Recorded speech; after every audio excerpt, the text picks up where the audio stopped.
Hello guys, मैं स्वाति वैष्णव स्वागत करती हूँ आपका हमारे यूट्यूब चैनल में। देखिए, नेट के लिए हम प्रिपरेशन कर रहे हैं। इसके अलावा आपको अपने सेमेस्टर कोर्सेज में भी लॉ के जितने भी होते हैं, LLB, BA, LLB, LLM, उसमें भी ये जो है सिलेबस में आपको दिखेगा ही। जूरिस्प्रूडेंस की हम स्टडी कर रहे हैं क्योंकि ये नेट में फर्स्ट यूनिट है, ठीक है।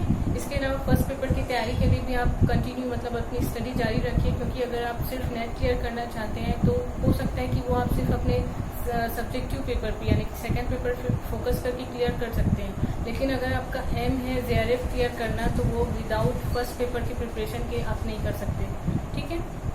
चलिए स्टार्ट करते हैं। आज हम देखते हैं हिस्टोरिकल स्कूल ऑफ जूरिस्प्रूडेंस, मतलब विधि की ऐतिहासिक शाखा या ऐतिहासिक जो है विचारधारा। इसमें आपको इसमें हमको मुख्यतः पढ़ना होता है सेविनी के बारे में और सर हेनरी मैन के बारे में।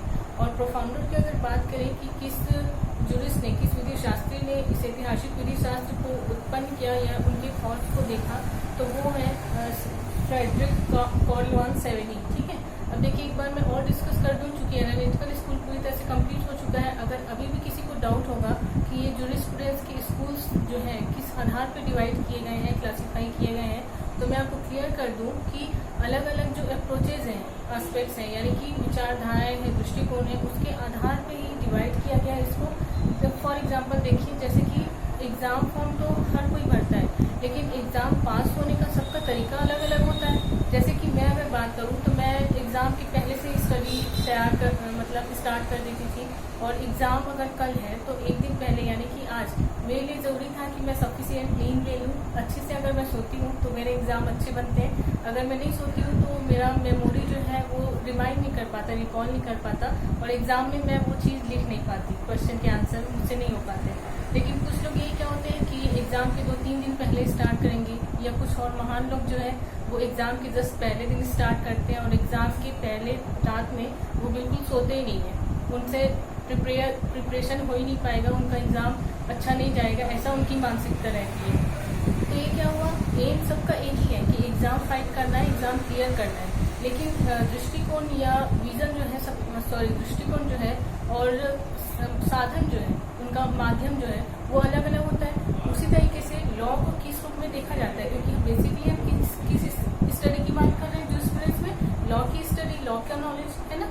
तो जो विधि शास्त्री जैसे परिवेश में पढ़ा, जैसे उसने देखा लॉ कैसा है, उस चीज़ को ही वो डिफाइन कर रहे हैं, और उनके फॉलोअर या फिर उनके जो क्रिटिसाइजर हैं वो उसी आधार को, उनके थॉट्स को ही बेस मान के एक नया स्कूल या तो ईजाद कर रहे हैं या फिर उन्हीं की थॉट्स को आगे बढ़ा रहे हैं। तो प्रोफाउंडर कौन है इसके, सेविनी है।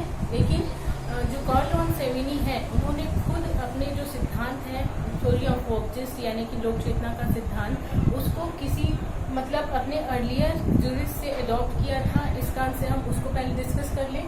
तो वो थे मॉन्टेस्क्यू जो कि फ्रांस के हैं, दूसरा एडमंड बर्ग जो कि इंग्लैंड के थे, ठीक है।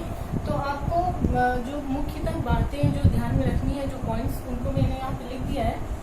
मॉन्टेस्क्यू में आपको ध्यान देना है स्पिरिट द लॉ नेशन, ये फ्रांस के थे, मैंने अभी बताया। तो ये फ्रेंच वर्ड है, इंग्लिश वर्ड नहीं है, तो आपको ध्यान देना है स्पिरिट द लॉ नेशन, इसमें LAW नहीं है, लॉ, ठीक है। इसका मतलब होता है राष्ट्रीय लोक चेतना। मॉन्टेस्क्यू क्या बोल रहे थे कि विधि जो है उसमें राष्ट्रीय लोक चेतना निहित होती है, पहले से राष्ट्रीय लोक चेतना निहित होती है। लोक चेतना का वर्ड यूज कर लिया था मॉन्टेस्क्यू ने, और अगर हम वोक्जिस थ्योरी की बात करें तो वो सिर्फ लोक चेतना है जो कि सैनिक है। तो आपको यहाँ पे देखिए, अगर मैच करने के लिए भी आता है नेट के क्वेश्चन में कि किस जूरिस्ट ने कौन से थॉट को या कौन से प्रिंसिपल को ईजाद किया, तो अगर राष्ट्रीय लोक चेतना आ रहा है तो उसमें मॉन्टेस्क्यू को आपको टिक मारना है, न कि सैनिक को। तो इसमें ये बोला गया कि राष्ट्रीय लोक चेतना में ही निहित होती है विधि, विधि को कहीं से उत्पन्न नहीं किया जा रहा है, ठीक है। और क्या बोल रहे हैं, कॉज एंड इफेक्ट यानी कि कारण और प्रभाव, विधि जो है उसका प्रभाव और कारण हमको दिखने को मिलता है समाज में, यानी कि समाज में जो विधि है अस्तित्व में दिख रही है, एग्जिस्टेंस में है, उसका प्रभाव कहीं ना कहीं क्या होता है, उससे उत्पन्न ही होता है। राष्ट्रीय लोक चेतना यानी कि जो लोग हैं वहाँ के, जो क्षेत्रीय वासी हैं, वहाँ के नागरिक हैं, उनकी लोक चेतना में वो चीज़ हमको दिख रही है। इस कारण से कारण और संबंध होता है, जैसी सोसाइटी होगी वैसा लॉ बनेगा, ये एग्जिट कारण है, ठीक है। जहाँ पे हेनियस ऑफेंसेस ज़्यादा हो रहे हैं वहाँ पे सजा भी उसकी वैसी ही रहेगी, भयानक रहेगी सजा, और जहाँ पे ऑफेंसेस नहीं हो रहे हैं जैसे कि हम बात करें अपने भारत में नासिक एक जगह है ना, मतलब जहाँ सॉरी अगर मैं गलत नहीं हूँ तो वो नासिक ही है, जहाँ पे शिव मंदिर है, वहाँ पे मतलब चोरी नहीं होती, जो चोरी करता है उसके साथ कुछ गलत ही होता है, इसलिए वहाँ घर पे दरवाजे भी नहीं होते हैं, ऐसा जो प्रथा है। तो वही मैं बात कर रही हूँ कि कॉज एंड इफेक्ट है जो वहाँ पे प्रचलन में है वो आपको स्पष्ट दिखेगा। तो मॉन्टेस्क्यू की ये विचारधारा जो है सेवेनी के पहले की थी, इसलिए हमको यहाँ पे स्टडी करनी पड़ेगी। दूसरा एडमंड बर्ग है, तो ये क्या बोलते हैं, एब्स्ट्रैक्ट प्रिंसिपल यानी कि अमूर्त सिद्धांत, मतलब विधि जो है वो सिर्फ अमूर्त सिद्धांतों पे आधारित नहीं होती है। ओके, अमूर्त सिद्धांतों पे आधारित मतलब किसी विधि को अमूर्त सिद्धांतों के आधार पर निर्मित करने के बजाय उसे क्रमिक और स्वाभाविक रूप से विकसित होने देना चाहिए। अमूर्त सिद्धांत कहने का मतलब यहाँ पे हमको दिखता है कि ये जो हिस्टोरिकल जूरिस्प्रूडेंस है उसका मेन जो चीज है, यानी कि यहाँ पे हमको ये देखना है कि उसकी उत्पत्ति कैसे हुई। ये स्पष्टता किस बारे में बोल रहे हैं कि सिर्फ तर्क बुद्धि के आधार पे, पूरी तर्क बुद्धि यानी कि सिर्फ लॉजिक के आधार पे विधि की उत्पत्ति नहीं हुई है। मतलब कि जो मुट्ठी भर लोग हैं जो शासन को चला रहे हैं, जैसे कि ऑस्टिन का कमांड थ्योरी है, या फिर मोनार्ची सिस्टम को देखिए, या फिर डेमोक्रेसी को देखिए जिसमें लेजिस्लेटिव बॉडी होती है, तो कुछ मुट्ठी भर लोग जो कि अपने आप को शक्तिशाली मान रहे हैं, सिर्फ उनकी इच्छा से या उनके तर्क से विधि का निर्माण नहीं हुआ है। उसका निर्माण किससे हुआ है, जैविक प्रोसेस से, ऑर्गेनिक प्रोसेस से, यानी कि जैसे कि जीव की उत्पत्ति भी धीरे धीरे हुई है। पहले यूनिसेल्युलर था, जो मतलब पृथ्वी की उत्पत्ति जब हुई तो एक कोशिकी था, यूनिसेल्युलर था जो जीव था, उसके बाद धीरे धीरे जटिल संरचना होती गई, निर्मित होती गई, उसके बाद फिर आज का मनुष्य, आज की जो प्रकृति है हमको देखने को मिल रही है। तो वही बोल रहा है ऑर्गेनिक प्रोसेस, यानी कि इस जैसे हम सीक्वेंस स्टडी की बात कर रहे हैं स्टेप बाय स्टेप, वैसे ही जो व्यक्ति की जीव की, किसी भी जीव की उत्पत्ति हुई है, चाहे आप प्लांट किंगडम की बात करें या एनिमल किंगडम की, वो धीरे धीरे ही हुई है। वो आज का जो रूप है वो हमको उसी, जैसे कि हम डायनासोर की बात करते हैं तो वो आज है क्या, नहीं है। वो एग्जिस्ट क्यों नहीं है, क्योंकि वो बदलते मौसम के अनुसार अपने आप को ढाल नहीं पाया। लेकिन जो लोग आज हैं वो इसीलिए हैं क्योंकि उन्होंने मौसम के अनुसार खुद में अनुकूलन किया, एडॉप्शन किया। ठीक है, तो वही चीज है एडमंड बर्ग बोल रहे हैं कि अमूर्त सिद्धांत, यानी कि जो सिद्धांत हमको दिख नहीं रहे हैं, जो सिद्धांत एक व्यक्ति जो है महसूस नहीं कर पा रहा है, जो राष्ट्रीय लोक चेतना में निहित नहीं है, वैसे सिद्धांतों के आधार पर बस लॉ को निर्माण नहीं किया जा सकता। उसके लिए जैविक प्रोसेस होती है। जैविक प्रोसेस मतलब कि मैंने अपने पूर्वजों से जो सुना वो अब मैं अपने वंशजों को भी बताऊंगी, ताकि हमेशा से जो प्रचलन में चला आ रहा है उसको हम समझे भी, अडॉप्ट भी कर लें, और उसमें अगर कोई खामियां हैं तो उसको हम दूर भी कर दें। ठीक है, तो बेसिकली हमको क्या देखना है, हिस्टोरिकल स्कूल यही बोल रहा है कि ये सिर्फ तर्क बुद्धि पे, पूरी तर्क बुद्धि पे विधि आधारित नहीं होती है, बल्कि इसका समाज से प्रत्यक्षता कॉज एंड इफेक्ट होता है। मतलब कि समाज का, देखिए एनालिटिकल स्कूल ने ये गलती की थी कि वो पूरी तरह से सिर्फ सॉल्विंग फंक्शन पे ही मतलब अपना ध्यान उसमें ले गया था। लेकिन हिस्टोरिकल स्कूल का जो मेन बेनिफिट है विधि शास्त्र के क्षेत्र में वो यही है कि वो ये स्पष्ट करता है कि सोसाइटी और लॉ में एक अभिन्न संबंध है। मतलब कि इनका जो इंटर रिलेशनशिप है उसको हम इग्नोर नहीं कर सकते, क्योंकि हम जैसे बात कर रहे हैं कि हमारे लॉ का सोसाइटी क्या है, लेबोरेटरी क्या है, सोसाइटी है। समाज में हर व्यक्ति के लिए तो कानून बन रहा है, तो हमको टेस्टिंग भी उन्हीं के ऊपर करनी है कि वो मतलब जिस रूप में बनाया गया है, जिस उद्देश्य को लेके, उस उद्देश्य को फुलफिल कर पा रहे हैं कि नहीं, है ना।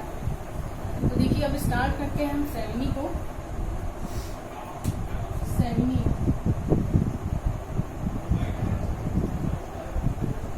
थ्योरी ऑफ वोल्टिस्ट, लोक चेतना का सिद्धांत। ये स्कूल हो जाए उसके बाद फिर हम इनके जूरिस्ट के भी जो इम्पोर्टेंट बुक्स हैं वो डिस्कस करेंगे। ठीक है, अब देखिए जो वोल्टिस्ट थ्योरी है, लोक चेतना का सिद्धांत, ये क्या बोल रहा है, सबसे पहले तो ये बोलता है कि विधि जो है, जैसे मॉन्टेस्क्यू ने कहा था, ये लोक चेतना पे, राष्ट्रीय लोक चेतना पे आधारित होती है। वैसे ही इसने कहा कि विधि जो है मतलब जो कस्टम्स हैं, बेसिकली कस्टम्स हैं, जो मान्यताएं हैं, मतलब वैल्यूज हैं सोसाइटी की, जो लोगों के अंतर्मन में उनकी मतलब अंतर्मन बोलिए या फिर हमेशा से जैसे चले आ रहे हैं, मैंने अभी जैसे डिस्कस किया था पीढ़ी दर पीढ़ी, तो उसके आधार पे जो मान्यताएं हैं वही हमको आज लॉ के रूप में दिख रही है। ओके, कस्टम्स वैल्यूज इसके आधार पे जो व्यक्ति हैं उसने पूरी तरह से स्वीकार कर लिया है कि ये विधि मेरे समाज के लिए सही है, मेरे लिए सही है, मुझे इससे कोई नुकसान नहीं होगा। तो उस चीज में ये जो लोक चेतना का सिद्धांत है वो ये बोलता है कि विधि जो है सिर्फ कोरी कल्पना के आधार पर नहीं बनानी चाहिए, बल्कि ये जो मान्यताएं हैं या जो प्रथाएं हैं हमारी, उसके आधार पे ही विधि जो विधायिका है या लेजिस्लेटिव बॉडी है उसको वैसा ही बनाना चाहिए। क्योंकि उनका तर्क ये था कि अगर लेजिस्लेटिव बॉडी यानी कि जो जिम्मेदार अंग है लॉ बनाने के लिए, क्योंकि इनेक्ट वही कर रही है, प्राधिकार तो उसी का है ना, शासक का, तो वो अगर इनेक्ट कर रही है तो क्या हम उसको एक्सेप्ट कर लें ऐसे ही?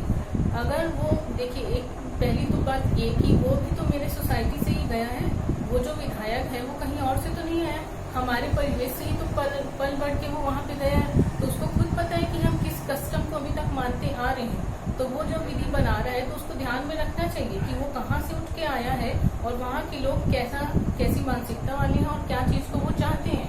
तो इस कारण से सिर्फ इसलिए कि तुम मतलब एक शक्तिशाली वर्ग में आ गए हो, अपनी मन मर्जी से कोई भी कानून मत बनाओ, उसको थोपो मत समाज में। क्योंकि अभी तक जो हमारे पूर्वज थे जिस चीज को मानते चले आ रहे हैं, क्या वो मूर्ख थे? अगर वो मूर्ख थे या उनके द्वारा जो मान्यताएं थी, कस्टम थी, वो गलत होते तो उसका कहीं ना कहीं गलत प्रभाव दिखता हमको। गलत प्रभाव नहीं दिखा, सोसाइटी भी शांति से चली आ रही है। तो इस कारण से उस चीज को आप इग्नोर मत करो। मतलब इनका फोकस यही था कि आप सिर्फ उसी को लॉ बनाओ जो कि लोक चेतना में पहले से समाहित है प्रत्येक व्यक्ति के मन में। ठीक है, इनका ये भी कहना था कि ये जो थ्योरी है, मतलब लॉ जो है वो यूनिवर्सल नहीं होती। मतलब कि हिस्टोरिकल स्कूल के प्रोफाउंडर सेमिनी ने ये कहा है कि विधि सार्वभौमिक नहीं होती। सार्वभौमिक क्यों नहीं होती? क्योंकि ये क्षेत्रीय होती है, सिर्फ एक क्षेत्र तक सीमित होती है।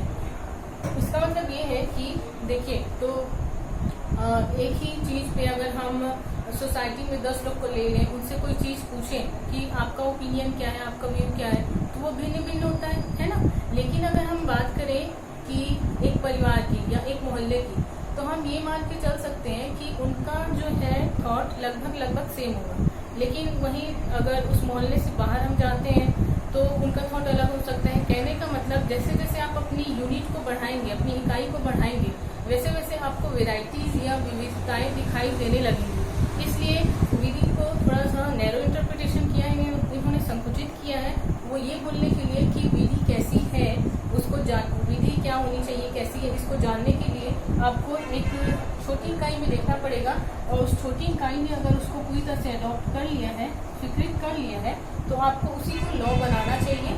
क्योंकि उस टाइम पे कोई मतलब इनके अनुसार जो है मतलब उतनी लीगल बाउंड्रीज भी नहीं थी, इस कारण से यूनिवर्सल या इंटरनेशनल व्यूज इनके ओपिनियन में हमको नहीं दिखता है। वो सिर्फ यही बोल रहे थे कि जिस क्षेत्र में है लोग उनके अनुसार ही विधि को बनाइए। ठीक है, इसके अलावा देखिए क्या बोलते हैं ये कि यहाँ तक तो मेन है। देखिए, विधि निर्माण का अंतिम प्रक्रम है, ये क्या बोल रहे हैं कि विधायन यानी कि लेजिस्लेशन जो है, लेजिस्लेशन या विधायन, ये विधि निर्माण का अंतिम प्रक्रम है। वो तो हम आज भी देख रहे हैं कि मतलब लोकसभा में, राज्यसभा में पारित हो गया तो प्रेसिडेंट उसमें साइन कर दिए, फिर वो इनेक्ट हो जाता है, बिल से एक्ट के रूप में परिवर्तित हो जाता है। लेकिन ये यहाँ पे क्या बोल रहे हैं कि विधायन लॉ मेकिंग का काम तभी करना चाहिए जबकि लोक चेतना ने, आम जनता ने उसको स्वीकृत कर लिया है, स्वीकृति प्रदान कर ली है, उसके बाद ही विधायन को उस पर हाथ लगाना चाहिए। इसके अलावा क्या बोल रहे हैं, विधि का शोध जो है सामान्य लोक चेतना में ही होता है, आपको वहीं से फाइंड आउट करना चाहिए। और मुख्यतः जो इसमें है, विधि प्राप्त की जाती है, बनाई नहीं जाती, उसको आपको ध्यान देना है। विधि प्राप्त की जाती है, लॉ इज एडॉप्टेड, मतलब बनाई नहीं जाती। बनाई नहीं जाती से क्या मतलब है यहाँ पे, वही जो हम अभी तक डिस्कस करते आ रहे हैं कि आपको सिर्फ अपने अनुभव, सिर्फ अपनी इच्छा से नहीं बनाना है, बल्कि आपको अनुभव को प्राथमिकता देनी है। विधि पहले से जो नेचर में है या फिर एग्जिस्ट में है लोक चेतना के रूप में, उसी को आपको ध्यान में रख के उसको विधि का निर्माण करना है, मतलब कोडिफाइड करना है। पहले तो क्या है, कोडिफिकेशन का इन्होंने विरोध भी किया था एक तरीके से कि अगर कोडिफाइड कर दोगे तो लॉ का जो विकास है वो रुक जाएगा। जैसे कि तालाब और नदी की हम हमेशा अगर तुलना करते हैं तो उसमें क्या होता है कि तालाब का पानी ठहरा हुआ है, लेकिन नदी का पानी जो है बहता हुआ है, वहाँ पे नवीनता रहती है, नॉवेल्टी रहती है। लेकिन तालाब के पानी में वो इकट्ठा है तो वहाँ पे शुद्धता उतनी नहीं रहती जितनी नदी के पानी में रहती है। तो इस कारण से उन्होंने इस चीज को कहा था। अब देखिए, हम शायद आप ये समझ गए होंगे पूरी। अब हम इसका थोड़ा क्रिटिसाइज देख लेते हैं। आलोचना किस आधार पर हुई थी? आलोचना तो जैसे मैंने हिंट कर दिया था थ्योरी को समझाते समय ही कि इन्होंने लॉ का बहुत नैरो इंटरप्रिटेशन किया था। इन्होंने क्या बोला था कि यूनिवर्सल नहीं होती है लॉ, जबकि हम इससे पहले स्टडी कर सकते हैं जूरिस्ट की, मतलब कि उन्होंने जूरिस्प्रूडेंस को अलग अलग क्लासिफिकेशन भी किया। उसमें हम यही स्टडी कर रहे हैं कि लॉ जो है यूनिवर्सल है, क्योंकि उसका मेन उद्देश्य एक ही है ना, लॉ का उद्देश्य तो एक ही है, तो वो यूनिवर्सल क्यों नहीं हो सकती। और आप जो ये बोल रहे हैं कि क्षेत्रीय होता है मतलब कि आप अंतर्राष्ट्रीय विधि को या अंतर्राष्ट्रीय संबंधों को तो आप इग्नोर कर रहे हो, क्योंकि अंतर्राष्ट्रीय विधि तो कोई विधि होनी नहीं चाहिए थी, क्योंकि वो सिर्फ क्षेत्रीयता के आधार पे होती है। इसके अलावा पहले तो आप नैरो इंटरप्रिटेशन कर सकते हो या फिर क्षेत्रीयता, इनकी जो क्षेत्रीयता वाली बात थी उसका ज्यादा विरोध हुआ था। दूसरा ये कि सिर्फ रूढ़ी या सिर्फ लोक चेतना जो है विधि का स्रोत नहीं हो सकती। इन्होंने अपने सिद्धांत में, अपने दृष्टिकोण में रूढ़ी और लोक चेतना को ही ज्यादा महत्व दिया है, लेकिन सिर्फ ये जो है सोर्सेज नहीं हो सकती। मतलब लॉ को इजाद करने के लिए, इम्प्लीमेंटेशन करने के लिए बहुत सारे अन्य फैक्टर्स होते हैं सोसाइटी में, उसको इन्होंने क्या कर दिया, मतलब इग्नोर कर दिया। जैसे कि अगर हम बात करें पारस्परिक हित की, तो जैसे अगर एक जैसे ट्रेड यूनियन की बात करते हैं, लेबर लॉज की बात करें या ट्रेड यूनियन की बात करें, तो ये सब अस्तित्व में क्यों आई, वो समाज में उसकी जरूरत क्यों पड़ी, वो लोक चेतना का विषय नहीं था। वो सिर्फ ये विषय था कि जैसे जैसे इंडस्ट्रियलाइजेशन की वृद्धि हुई तो वहाँ पे क्या हुआ कि मजदूर वर्ग को शोषित किया जाने लगा। तब उन्होंने सोचा कि हमारा एक यूनियन होना चाहिए जो हमारे अधिकारों को वायलेट होने से, निर्बंधित होने से रोके, उल्लंघन होने से रोके। तो उस कंडीशन में उन्होंने ट्रेड यूनियन का इजाद किया, ट्रेड यूनियन का निर्माण किया, और उसके बाद फिर लेबर लॉज भी आए, ताकि ये जो दो विभिन्न वर्ग हैं उनके जो राइट्स हैं, उनके जो इंटरेस्ट हैं, उनमें जो कन्फ्लिक्ट हो रहा है, विवाद हो रहा है, उससे बचा जा सके, उसको रोका जा सके। अगर एक किसान मतलब कि कृषि प्रधान समाज है तो क्या वहाँ पे हमको ये चीज देखने को मिलेगी? नहीं मिलेगी, क्योंकि ना तो वो लोक चेतना का विषय है, ना तो वहाँ पे उसकी जरूरत थी।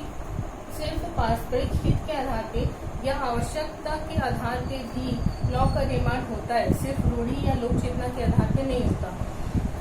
इसके अलावा देखिए, इनका जो मुख्य क्रिटिसिज्म था वो ये था कि ये थे तो जर्मनी के, लेकिन इन्होंने वकालत क्या की थी कि यहाँ जर्मनी में भी रोमन लॉ को इम्प्लीमेंट करना चाहिए, क्योंकि रोमन लॉ जो है इतना पावरफुल है, इतना अच्छा है, लोगों ने उसे रोमन्स ने मतलब इतने अच्छे से शासन को चला लिया कि वो विधि जो है अपने जर्मन लॉ से ज़्यादा बेहतर है, इसलिए अपने जर्मनी में भी रोमन लॉ को इम्प्लीमेंट करना चाहिए। तो यहाँ पे यही बात आ गई कि आप जो है आप तो पहले ये बोल रहे हो कि वो क्षेत्रीयतावादी होना चाहिए, विधि क्षेत्रीयतावादी होती है। दूसरी आप बोल रहे हो लोक चेतना पे, वहाँ के जो पर्टिकुलर लोग रह रहे हैं, जो नागरिक हैं, उनकी इच्छा पे आधारित होना चाहिए। तो आप यहाँ पे अपने खुद के देशवासियों की इच्छा को इग्नोर करके ये बोल रहे हो कि दूसरे देश की जो विधि है उसको यहाँ पे लागू कर दो, तो ये यहाँ पे विरोधाभास की स्थिति है। इसके अलावा अगर हम देखें तो देखिए, इनके जो स्कूल्स हैं, आपको क्वेश्चन पूछ सकता है कि किस स्कूल को विधिक निराशावादी सिद्धांत कहा जाता है, मतलब किस स्कूल का जो है क्रिटिसिज्म इस आधार पे हुआ था कि वो विधिक निराशावादी या विधि शास्त्रीय निराशावाद को जन्म देता है। मैं यहाँ पे लिख देती हूँ, विधि शास्त्रीय निराशावाद।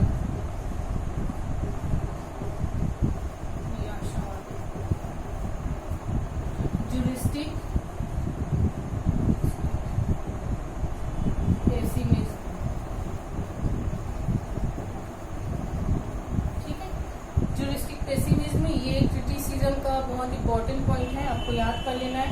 तो क्वेश्चन पूछ सकता है, जैसे भी मैंने बताया कि किस स्कूल की आलोचना की गई थी विधि शास्त्री, इस आधार पर कि उसने विधि शास्त्री निराशावाद को बढ़ावा दिया। तो देखिए क्या है इसका मतलब ये है कि उसने जो है विधि शास्त्रियों को और न्याय शास्त्रियों को इग्नोर किया है। वो क्या बोलते हैं, इनकी थ्योरी क्या है लोक चेतना की, कि विधि शास्त्री या न्याय शास्त्री जो है, जो जजेस हैं या जो जुरिस्टिक पर्सन है, वो सिर्फ लॉ की उद्घोषणा करते हैं, सिर्फ डिक्लेरेशन करते हैं, वो निर्माण नहीं करते।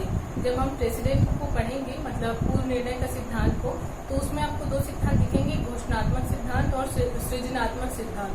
तो इसमें क्या होता है, घोषणात्मक सिद्धांत का मतलब जो पहले से है उसकी सिर्फ घोषणा की जा रही है। जैसे मैंने स्टार्टिंग में बताया था कि जो लेजिस्लेटिव बॉडी में जो इंसान है जो लॉ को बना रहा है, वो खुद भी मेरी सोसाइटी से ही गया है, तो उसको पता है कि क्या है, मतलब अनुभव क्या है हमारे। तो इस आधार पर उसको सिर्फ उसी की घोषणा करनी चाहिए, वो सिर्फ उसी की घोषणा करता है, कोई नया चीज वो नया कॉन्सेप्ट वो नहीं ला रहा है। लेकिन यहाँ पे एक तरीके से पूरी तरह मतलब बोलना चाहिए कि न्याय शास्त्रियों को, विधि शास्त्रियों को आपने ऐसे अनदेखा नहीं करना चाहिए था। वो इसलिए कि देखिए एक चीज हम पढ़ते हैं, लॉ ऑफ इक्विटी, यानी कि साम्या विधि। अगर आपको जरा भी याद होगा साम्या विधि की उत्पत्ति कैसे हुई, तो वो क्या था, जब हम साम्या की बात करें तो वो इक्विटी, जस्टिस, गुड कॉन्शियंस, मतलब न्याय, साम्या, सद्विवेक, ये तीनों चीज को हम एक साथ पढ़ते हैं। कहने का मतलब ये है कि जब इंग्लैंड की कॉमन लॉ के अंतर्गत कोई ऐसी विधि थी जिसके आधार पे जो विक्टिम है उसको हम यानी कि जो जज है वो अगर प्रॉपर रिलीफ नहीं दे पा रहा था, समुचित उसको अनुतोष नहीं दिला पा रहा था, तो उस कंडीशन में उसका सद्विवेक यानी कि गुड कॉन्शियंस उसको जो बोलता था कि जिस मतलब लीगल बाउंड्रीज के अंतर्गत रहते हुए, अपनी विधि क्षेत्राधिकार के अंतर्गत रहते हुए मैं उसको कैसे और अच्छा रिलीफ जो है मुहैया करा सकता हूँ। तो उसके आधार पे इक्विटी का जन्म हुआ था साम्य का, यानी कि आपको दोनों पक्षकारों को लॉ की दृष्टि से समान मानना है और जो पीड़ित है उसको हर स्थिति में रिलीफ प्रदान करना ही है, जो कि कॉमन लॉ में पहले नहीं था। या तो इनसफिशिएंट रहता था जो रिलीफ था, या फिर रिलीफ का प्रोविजन ही नहीं था। तो वैसी कंडीशन में इक्विटी की उत्पत्ति हुई है, और ये कौन किया है, चांसलर ने, जो कि जुरिस्टिक पर्सन ही था, विधि शास्त्री था। तो इस आधार पे सिर्फ ये बोलना कि वो घोषणा बस कर रहे हैं गलत है, क्योंकि इक्विटी जो है इजाद की गई थी सिर्फ खुद विधि शास्त्रियों के द्वारा, न्याय शास्त्रियों के द्वारा, ठीक है। इसके अलावा देखिए विधि को संकुचित कर दिया है इन्होंने, जैसे मैंने बात की कि नवीनता को अस्वीकार कर दिया है, नोवेल्टी नहीं दिखती इनके थ्योरी में, सिर्फ पुरानी बातों पे ये मतलब कि अड़े हुए हैं कि सिर्फ पुरानी बातों को ही आप लेकर चलो। इसके अलावा देखिए कुछ ऐसी सिद्धांत होती हैं जो कि जिसमें लोक चेतना नहीं होती, लेकिन फिर भी वो प्रचलन में है। जैसे कि सोसाइटी में तरह तरह के लोग होते हैं, जरूरी नहीं है कि हर कोई दास प्रथा को, बाल विवाह को, दासी प्रथा को, सती प्रथा को मतलब एक्सेप्ट कर ले, लेकिन वो भी हमको दिखने को मिलती है। जैसे अपने समाज में ही भारत में देखिए जो मतलब कम्युनिटी जो है, जनरल वर्ग के लोग जो हैं, कुछ पीड़ित वर्ग को, अनुसूचित जो तबके के लोग हैं, उनको क्या करते थे, पीड़ित कर रहे हैं एक तरीके से। जैसे हम अपने हिस्ट्री की बात कर रहे हैं, तो उस कंडीशन में देखिए वहाँ पे लोक चेतना मतलब जो मेजॉरिटी ऑफ पीपल थे, ग्रेटेस्ट नंबर जो थे, वो तो इसके विरोध में थे, क्योंकि वो खुद पीड़ित लोग थे। लेकिन मुट्ठी भर लोगों ने उनको क्या किया, शासन किया उन पे। तो यहाँ पे लोक चेतना का सिद्धांत तो हमको नहीं दिखता है। और देखिए जैसे कुछ चीजें हैं, इसमें एक और चीज ये है कि देखिए शांत भाव से कार्यरत ताकतों का परिणाम है। सेवनी क्या बोलता है कि इंटरनल साइलेंटली ऑपरेटिव फोर्सेस। तो कहने का मतलब शांत भाव से जो फोर्सेस कार्यरत हैं विधि के लिए, उसी ने उसको लागू किया है। लेकिन यहाँ पे हम देखें कुछ कुप्रथाओं को हम देखते हैं, दासी प्रथा, दास प्रथा, बाल विवाह, या फिर इंग्लैंड के संदर्भ में अगर हम देखें तो वहाँ पे जो एविडेंस आया है, साक्ष्य विधि अस्तित्व में आई, या फिर जो भी पेनल सिस्टम है, दंड कैसे दिया जाएगा, दंड की मात्रा क्या होगी, तो ये सारी चीजें क्या एक आम जनता सोच सकता है? वो सिर्फ यही सोच मतलब उसके लिए सिर्फ 2 वक्त की रोटी जुटाना, जीवन अच्छे से चल जाए, शांति से, सुकून से, किसी से भेदभाव मत हो, उसकी बुद्धि सिर्फ यहीं तक रहेगी। लेकिन ये सारी चीजों का इजाद कब हुआ? जब ज्यूरिस्टिक पर्सन ने इसे सोचा। तो इस कारण से इनकी मतलब इनको इग्नोर करना विधि शास्त्रीय निराशावाद माना गया, और इस कारण से सेमिनी की क्या हुई थी? आलोचना हुई थी। अब इसके बाद देखिए, चूंकि हमने क्रिटिसिज्म भी कर लिया और इसके सिद्धांत को भी पढ़ लिया, लेकिन जो इनको उपाधि मिली है उसको हम यहाँ पे देख लें। सेमिनी का जो योगदान है वो अतुलनीय है, इनक्रेडिबल है। इस कारण से इनको बोला गया था कि सेमिनी जो है डार्विन के पहले डार्विनवादी, डार्विन के पहले डार्विनवादी और समाजशास्त्रियों के पूर्व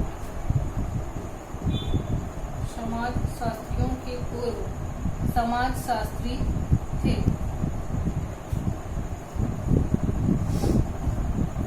ठीक है, मतलब डार्विनिस्ट बिफोर डार्विन, ठीक है, डार्विन के पहले डार्विनवादी, डार्विनिस्ट बिफोर डार्विन, और समाजशास्त्रियों के पूर्व समाजशास्त्री, मतलब कि सोशियोलॉजिस्ट बिफोर सोशियोलॉजिस्ट। इसका मतलब ये है कि डार्विन ने अपना जो सिद्धांत दिया था इवोल्यूशन ऑफ स्पीसीज, मतलब इवोल्यूशन थ्योरी बोलते हैं, ओरिजिन ऑफ स्पीसीज, मतलब कि उत्पत्ति कैसे हुई है जातियों की। तो उसके संदर्भ में हमको यहाँ पे जिक्र करना चाहिए कि सेमिनी की जो बुक प्रकाशित हुई थी, मतलब समझिए कि सेमिनी की जो थ्योरी आई थी, उस थ्योरी के बहुत बाद में, यानी कि लगभग 6-7 साल बाद में डार्विन ने अपनी ये जो थ्योरी है वो प्रतिपादित की थी। कहने का मतलब ये जो ऑर्गेनिक प्रोसेस को बात कर रहे हैं एडमंड बर्ग और सेमिनी, जो क्रमिक विकास की बात कर रहे हैं, विधि का विकास जो है धीरे धीरे होता है, समाज ही उसको विकसित करता है, तो वैसी ही चीज डार्विन ने अपने इवोल्यूशन थ्योरी में कही थी।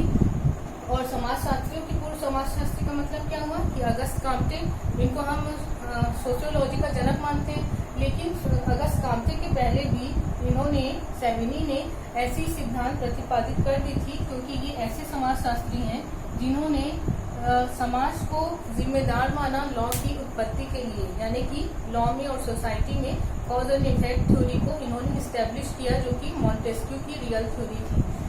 अब यहाँ पे मैं एक चीज ये डिस्कस कर लूँ कि ये जो ऑर्गेनिक प्रोसेस की बात बार बार आ रही है, क्योंकि साइंस सब्जेक्ट, मैं भी साइंस बैकग्राउंड की रही हूँ, BSc मेरा हुआ है बायोलॉजी सब्जेक्ट से, तो वहाँ पे हमने डार्विन और लेमार्क की थ्योरी पढ़ी है।